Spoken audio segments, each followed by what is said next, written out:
Hi ಎಲ್ಲರಿಗೂ ನಮಸ್ಕಾರ, welcome back to channel Ashwini Geetanjali. ಎಲ್ಲರೂ ಹೇಗಿದ್ದೀರಾ? ಚೆನ್ನಾಗಿದ್ದೀರಾ? ನಾವೆಲ್ಲರೂ ತುಂಬಾ ಚೆನ್ನಾಗಿದ್ದೀವಿ. ಮೂರನೇ ದಿನ. ಸೊ ಸ್ಟಾರ್ಟ್ ಮಾಡೋದಕ್ಕೂ ಮುಂಚೆ ಸೆಕೆಂಡ್ ಡೇ ಯಾವ ಥರ ಅನಿಸ್ತು, ಏನು ಎಕ್ಸ್ಪೀರಿಯನ್ಸ್ ಆಯಿತು ಅಂತ ಶೇರ್ ಮಾಡ್ತೀನಿ. ಸೊ ಏನೋ ನಾವು ಎರಡನೇ ದಿನಕ್ಕೆ ನೋ ಡಿನ್ನರ್ ಅಂತ ಹೇಳ್ಬಿಟ್ಟು ಬರೀ ಮಧ್ಯಾಹ್ನ ಅಷ್ಟೇ ಊಟ ಮಾಡಿ ಮತ್ತು ನೈಟ್ಗೆ ಏನು ತೊಗೊಂಡಿಲ್ಲಲ್ಲ. ಸೊ ನಾನು ನಿನ್ನೆ ರಾಗಿ ಮುದ್ದೆನೇ ತಿಂದಿದ್ದಲ್ಲ. ಸೊ ಹಾಗಾಗಿ ಹೊಟ್ಟೆ ಫುಲ್ ಆಗಿತ್ತು. ಸೊ ನನಗೆ ಹೊಟ್ಟೆ ಹಶ್ವಾಗಿರಲಿಲ್ಲ. ಈವನ್ ನೈಟೂ ಅಷ್ಟೇ ಹೊಟ್ಟೆ ಹಶ್ವೇನಾಗಿಲ್ಲ. ಬಟ್ ನಿನ್ನೆ ಮಧ್ಯಾಹ್ನ ಮಲ್ಕೊಂಡ್ಬಿಟ್ಟಿದ್ದೆ. ಸೊ ಹಾಗಾಗಿ ನೈಟ್ ನಿದ್ದೆ ಬರೋದಕ್ಕೆ ತುಂಬ ಒದ್ದಾಡಿದೆ. ಅಯ್ಯೋ ಸುಮ್ಮನೆ ಆದರೂ ಮಲ್ಕೊಂಡ್ಬಿಟ್ನಲ್ಲ ಅಂತ ಬೇಜಾರಿದೆ. ನೈಟ್ 12:30. ಸೊ ಮಲ್ಕೊಳ್ಳೋ ಅಷ್ಟರಲ್ಲಿ 12:30 12:45 ಆಗಿಬಿಟ್ಟು.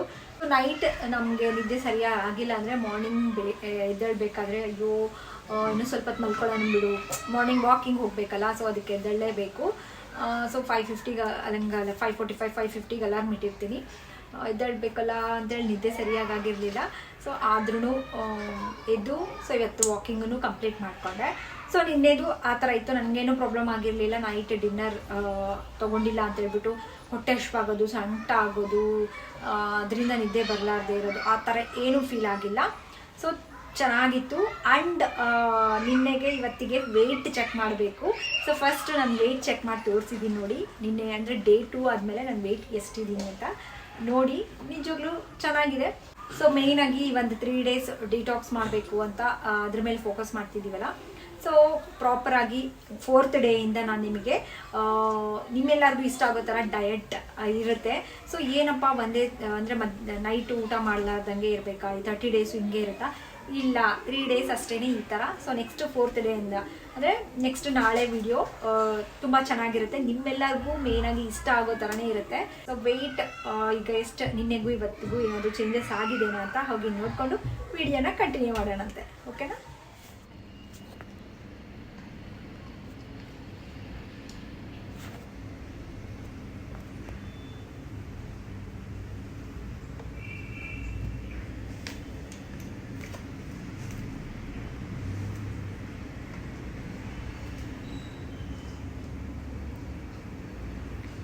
ಇವತ್ತು 63.5 kgs ಅಂದರೆ ನಿನ್ನೆಗೂ ಇವಾಗೂ 400 grams.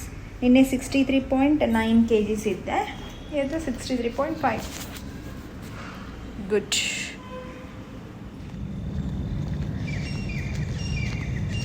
ಸ್ವೆಟರ್ ಹಾಕ್ಕೊಂಡು ಬಂದಿಲ್ಲ, ಫುಲ್ ಚಳಿ. ಎಷ್ಟು ಚಳಿ ಅಂದರೆ ಅಷ್ಟು. ಸೊ ಇವತ್ತು ನಾನು ಬರಬೇಕಾದ್ರೆ ಲಡ್ಡು ಎದ್ಬಿಟ್ಟ. ನಮ್ಮ ಮಲಗಿಸಿ ಬರೋಷ್ಟರಲ್ಲಿ 10 ಮಿನಿಟ್ಸ್ ಮತ್ತೆ ಲೇಟ್.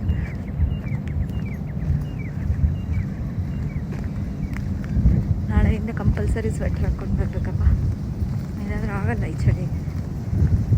ಸೊ ಇವತ್ತು ಥರ್ಡ್ ಡೇ ವಾಕಿಂಗ್ ಸ್ಟಾರ್ಟ್ ಮಾಡ್ಕೊಂಡಿದ್ದೀನಿ.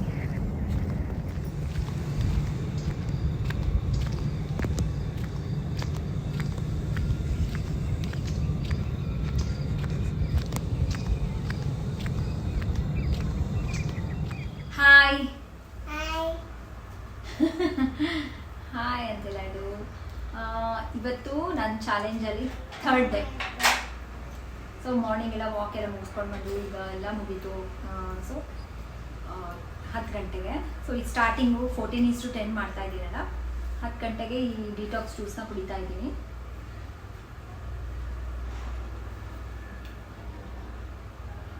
ಇದು ಕುಡ್ದಾದ್ಮೇಲೆ ಸೊ ಇವತ್ತು ಬ್ರೇಕ್ಫಾಸ್ಟಿಗೆ ಏನು ತೊಗೊಳ್ತಾ ಇದ್ದೀನಿ. ನಾನು ಹೇಳಿದೆ 3 ಡೇಸೂ ಡಿಟಾಕ್ಸ್ ಆಗಿರುತ್ತೆ ಸ್ವಲ್ಪ ಅಂತ. ಸೊ ಹಾಗಾಗಿ ಬ್ರೇಕ್ಫಾಸ್ಟ್ಗೆ ಏನು ತೊಗೊಳ್ತೀನಿ ಅಂತ ತೋರಿಸ್ತೀನಿ. ಬ್ರೇಕ್ಫಾಸ್ಟ್ ಟೈಮಲ್ಲಿ ನಾನು ತೊಗೊಂಡಿದ್ದು ಇವತ್ತು ನೆನೆಸಿಟ್ಟಿರೋವಂಥ ಬಾದಾಮಿನ 4 ತೊಗೊಂಡಿದ್ದೀನಿ. ಅದ್ರ ಜೊತೆ ನೆನೆಸಿಟ್ಟಿರೋವಂಥ ವಾಲ್ನಟ್ಟೂ ತೊಗೊಂಡಿದ್ದೀನಿ ಒಂದು. ಆ್ಯಂಡ್ ನೆನೆಸಿ ಮತ್ತು ಕುದಿಸಿರೋವಂಥ ಶೇಂಗಾ ಬೀಜನ ತೊಗೊಂಡಿದ್ದೀನಿ. ಸೊ ಇವು ನಾನು ತೊಗೊಂಡಿರೋವಂಥದ್ದು ಬ್ರೇಕ್ಫಾಸ್ಟ್ ಟೈಮಲ್ಲಿ. ಇದ್ರ ಬದಲಾಗಿ ನೀವು ಏನಾದರೂ ಒಂದು ಫ್ರೂಟ್ನ ತೊಗೋಬೋದು, ಆ್ಯಪಲ್, ಅದ್ರ ಜೊತೆಗೆ ಸ್ಪ್ರೌಟ್ಸ್ ತೊಗೋಬೋದು ಸ್ವಲ್ಪ, ಇಲ್ಲ ಅಂತಂದರೆ ಏನಾದರೂ ಕಾಳುಗಳ್ನ ಕುದಿಸಿರೋವಂಥದ್ದನ್ನ ತೊಗೊಳ್ಬೋದು ಸ್ವಲ್ಪ. ಸೊ ಕ್ವಾಂಟಿಟಿನ ನೋಡಿ ತೊಗೊಳ್ಳಿ. ಬ್ರೇಕ್ಫಾಸ್ಟ್ ಟೈಮಲ್ಲಿ ಇದಾಗಿತ್ತು. ಬಟ್ ಬೇರೆ ಥರದ್ದು ಏನು ನೀವು ತೊಗೊಳೋದಕ್ಕೆ ಹೋಗಬೇಡಿ, ನಾನು ಹೇಳಿರೋ ಆಪ್ಷನ್ಸಲ್ಲೇ ಚೂಸ್ ಮಾಡ್ಕೊಳ್ಳಿ.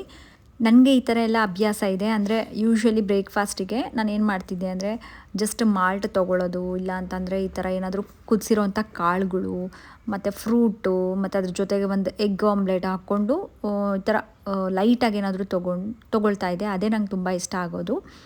ಯೂಶ್ವಲಿ ಈ ಥರ ಅಭ್ಯಾಸ ಇರೋದ್ರಿಂದ ನನಗೇನು ಅಷ್ಟೊಂದು ಕಷ್ಟ ಆಗೋಲ್ಲ. ಬಟ್ ಯಾರಿಗೆ ಡಯಟ್ ಇನ್ ದ ಸೆನ್ಸ್ ಈ ಥರ ಸ್ವಲ್ಪ ಪೋಷನ್ ಕಡಿಮೆ ತೊಗೊಂಡು ಅಭ್ಯಾಸ ಇಲ್ಲ ಅಂತ ಅಂದ್ಕೊಂಡವ್ರಿಗೆ ಮಾತ್ರ ಈ ಒಂದು ಚಾಲೆಂಜ್ ಆಗಿರ್ಬೋದು, ಡಯಟ್ ಆಗಿರ್ಬೋದು ಸ್ವಲ್ಪ ಕಷ್ಟ ಆಗ್ಬೋದು.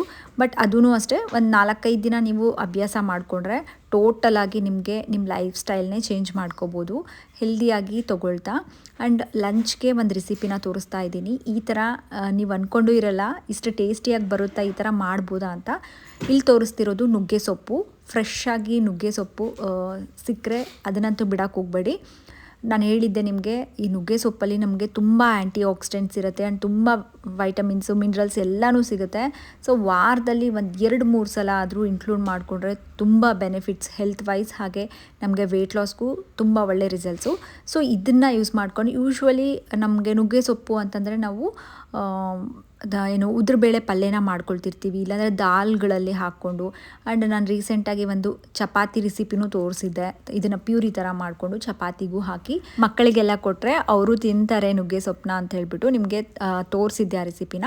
ಸೊ ಇವತ್ತು ಒಂದು ನುಗ್ಗೆ ಸೊಪ್ಪಿಂದ ಒಂದು ಸೂಪರ್ ಟೇಸ್ಟಿಯಾಗಿರುವಂಥ ರೆಸಿಪಿನ ತೋರಿಸ್ತಾ ಇದ್ದೀನಿ. ಇದೇನು ಅಂದರೆ ನುಗ್ಗೆ ಸೊಪ್ಪಿನ ಚಟ್ನಿನೂ ಮಾಡಿದ್ರೆ ಚೆನ್ನಾಗಿರುತ್ತಾ, ಹೇಗಿರುತ್ತಪ್ಪ ಕಹಿ ಇರುತ್ತಲ್ಲ, ತಿನ್ನೋಕ್ಕಾಗತ್ತಾ ಅಂತ ಅಂದ್ಕೊಳ್ತಿದ್ದೀರೇನೋ. ತುಂಬ ಚೆನ್ನಾಗಿತ್ತು ಗೊತ್ತಾ, ನಾನು ಫಸ್ಟ್ ಟೈಮು ಮಾಡಿರೋದು. ತುಂಬ ಸಖತ್ತಾಗಿತ್ತು. ನಿಮಗೆ ದೋಸೆಗೆ, ರೈಸ್ಗೆ ಮತ್ತು ಚಪಾತಿ, ರೊಟ್ಟಿ ಎಲ್ಲದರಲ್ಲೂ ನಮಗೆ ಕಾಂಬಿನೇಷನ್ ಆಗಿ ಮಾಡ್ಕೋಬೋದು. ಸೊ ಇದಕ್ಕೇನೇನು ಯೂಸ್ ಮಾಡಿದ್ದೀನಿ ಅಂತ ತೋರಿಸಿದ್ದೀನಲ್ಲ, ಒಂದು ಈರುಳ್ಳಿ, ಒಂದು ಟೊಮ್ಯಾಟೊ, ಹಸಿಮೆಣ್ಸಿನ್ಕಾಯಿ, ಸೊ ಇವನ್ನೆಲ್ಲ ಸ್ವಲ್ಪ ಹುರ್ಕೊಂಡ್ಬಿಟ್ಟು ಇದಕ್ಕೆ ಫ್ರೆಶ್ ಆಗಿರೋಂಥ ನುಗ್ಗೆ ಸೊಪ್ಪನ್ನ ಹಾಕಿ ಸ್ವಲ್ಪ ಫ್ರೈ ಮಾಡ್ಕೊಂಡಿದ್ದೀನಿ. ಆ್ಯಂಡ್ ಹುಣಸೆಹಣ್ಣು ಹಾಕ್ಕೊಂಡಿದ್ದೀನಿ. ಆಮೇಲೆ ಸ್ವಲ್ಪ ಜಾಸ್ತಿ ಬೇಡ, 1 ಹಿಡಿಯಷ್ಟು ಶೇಂಗಾನ ಹುರಿದಿಟ್ಕೊಂಡಿರೋಂಥ ಶೇಂಗಾ, ಹಾಗೆ 2 ಟೇಬಲ್ ಸ್ಪೂನಷ್ಟು ಎಳ್ಳನ್ನು ತೊಗೊಂಡಿದ್ದೀನಿ. ಹುರಿದಿಟ್ಕೊಂಡಿರೋಂಥ ಎಳ್ಳು ಹಾಕ್ಕೊಂಡ್ಬಿಟ್ಟು ಎಲ್ಲನೂ ಮಿಕ್ಸ್ ಮಾಡಿ ಇದನ್ನು ತಣ್ಣಗಾದ್ಮೇಲೆ ಸ್ವಲ್ಪ ನೀರು ಹಾಕ್ಕೊಂಡ್ಬಿಟ್ಟು ತರಿಯಾಗಿ ಇದನ್ನು ಚಟ್ನಿ ಮಾಡ್ಕೋಬೇಕು. ತುಂಬ ಟೇಸ್ಟಿಯಾಗಿ ಬಂದಿತ್ತು. ಟ್ರೈ ಮಾಡಲೇಬೇಕು ನೀವು ಒಂದ್ಸಲ. ಸೊ ಮಧ್ಯಾಹ್ನ ಲಂಚ್ಗೆ ನಾನು ಏನು ತೊಗೊಂಡೆ ಅಂದರೆ 2 ಜೋಳದ ರೊಟ್ಟಿ ತೊಗೊಂಡಿದ್ದೀನಿ. ಜೋಳದ ರೊಟ್ಟಿ ಬದಲಾಗಿ ನೀವು ಮಲ್ಟಿಗ್ರೇನ್ ಚಪಾತಿ ಅಥವಾ ಯಾವುದಾದ್ರೂ ವೆಯ್ಟ್ ಲಾಸ್ ಚಪಾತಿಗಳನ್ನ ತೊಗೋಬೋದು. ಅದ್ರ ಜೊತೆಗೆ ಬೀಟ್ರೂಟ್ ಪಲ್ಯ, ಹಾಗೆ ನುಗ್ಗೆ ಸೊಪ್ಪಿನ ಚಟ್ನಿ.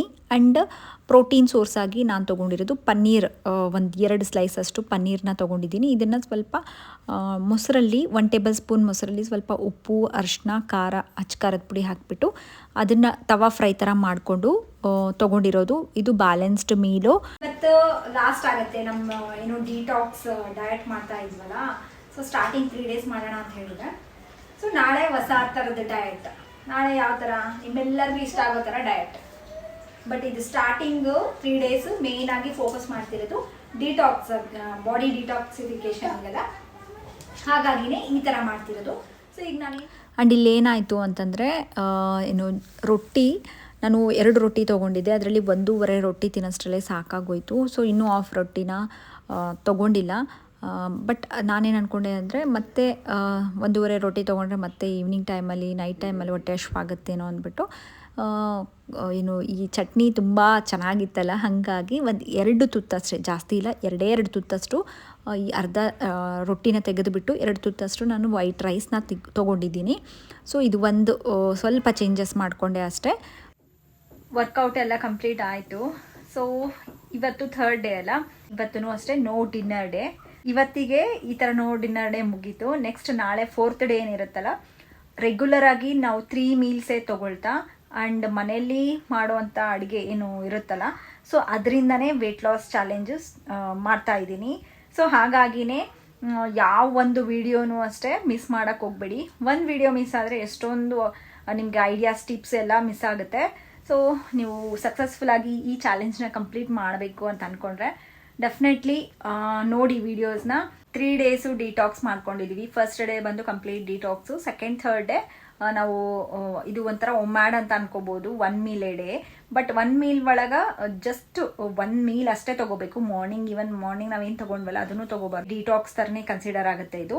ಸೊ 3 ಡೇಸು ಈಗ ಸ್ವಲ್ಪ ಮಟ್ಟಿಗೆ ನಮ್ಮ ಬಾಡಿನ ಡಿಟಾಕ್ಸ್ ಮಾಡಿಕೊಂಡು ರೆಡಿ ಇಟ್ಕೊಂಡಿದ್ದೀವಿ. ಸೊ ಈಗ ನಾವು ಹೆಲ್ದಿಯಾಗಿ ಡಯಟ್ ಮಾಡಿಕೊಂಡ್ರೆ ಅದು ತುಂಬ ಎಫೆಕ್ಟಿವ್ ಆಗಿ ವರ್ಕ್ ಆಗುತ್ತೆ. ಆ್ಯಂಡ್ ಅದೇ ಥರ ಹೆಲ್ತ್ ವೈಸೂ ಚೆನ್ನಾಗಿ ಅಂದ್ಬಿಟ್ಟು ಈ ಥರ ಪ್ಲಾನ್ ಮಾಡಿದ್ದೆ. ಆ್ಯಂಡ್ ಇವತ್ತಿನ ವಿಡಿಯೋ ಇಷ್ಟ ಆಗಿದ್ರೆ ಪ್ಲೀಸ್ ಲೈಕ್ ಮಾಡಿ. ನಿಮ್ಗೆ ಏನಾದರೂ ಡೌಟ್ಸ್ ಇದ್ರೆ ಡೆಫಿನೆಟ್ಲಿ ಕಮೆಂಟಲ್ಲಿ ಶೇರ್ ಮಾಡಿ. ಹಾಗೆ ನಿಮ್ಮ ರೆಗ್ಯುಲರ್ ವೇಟ್ನ ಅಪ್ಡೇಟ್ ಮಾಡ್ತಾ ಇರಿ ಅಂತ ಹೇಳಿದ್ನಲ್ಲ, ಎಷ್ಟೊಂದು ಜನ ಮಾಡ್ತಾ ಇದ್ದೀರಾ, ನೋಡಿದ್ರೆ ನಿಜವಾಗ್ಲೂ ಖುಷಿ ಆಗುತ್ತೆ. ಸೊ ನಂದು ವೇಟ್ ಡೇ ಟು ಡೇ ಅದಕ್ಕೆ ಅಪ್ಡೇಟ್ ಮಾಡ್ತಾ ಇದ್ದೀನಿ. ಸೊ ವಿಡಿಯೋ ಇಷ್ಟ ಆಗಿದ್ರೆ ಲೈಕ್ ಮಾಡಿ. ಮತ್ತೆ ನೆಕ್ಸ್ಟ್ ವ್ಲಾಗಲ್ಲಿ ಸಿಗ್ತೀನಿ. ಅಲ್ಲಿವರೆಗೂ ಟೇಕ್ ಕೇರ್, ಬಾಯ್.